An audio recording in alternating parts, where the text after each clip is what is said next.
চলমান উত্তেজনার মধ্যেই মধ্যপ্রাচ্যে শান্তি ফেরাতে বেশ কয়েকটি দেশ মধ্যস্থতার উদ্যোগ নিয়েছে বলে জানিয়েছেন ইরানের প্রেসিডেন্ট মাসুদ পেজেশকিয়ান। তবে ঠিক কোন কোন দেশ এই প্রক্রিয়ায় যুক্ত হয়েছে তা তিনি নির্দিষ্ট করে উল্লেখ করেননি। সম্প্রতি সামাজিক যোগাযোগ মাধ্যমে দেওয়া এক পোস্টে প্রেসিডেন্ট পেজেশকিয়ান এই তথ্য নিশ্চিত করার পাশাপাশি দেশের নিরাপত্তার বিষয়ে নিজেদের সূত্র অবস্থানের কথা তুলে ধরেন। পোস্টে তিনি লেখেন, বেশ কিছু দেশ মধ্যস্থতার প্রচেষ্টা শুরু করেছে। আমি স্পষ্টভাবে বলতে চাই, আমরা এই অঞ্চলে স্থায়ী শান্তির প্রতি সম্পূর্ণ অঙ্গীকারবদ্ধ। তবে আমাদের জাতির মর্যাদা ও সার্বভৌমত্ব রক্ষার প্রশ্নে আমরা বিন্দুমাত্র আফসোস বা দ্বিধা বোধ করব না।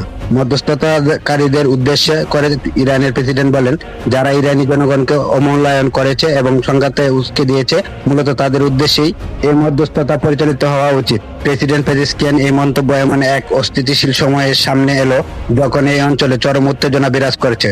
বিশেষ করে ইরানে আরব প্রতিবেশী দেশগুলো তাদের ভূখণ্ডে থাকা মার্কিন সামরিক ঘাঁটি, বিভিন্ন বেসামরিক স্থাপনা ও জ্বালানি অবকাঠামো লক্ষ্য করে চালানো ইরানি ক্ষেপণাস্ত্র হামলার ঘটনায় তীব্র ক্ষোভ ও প্রতিক্রিয়া জানাচ্ছে।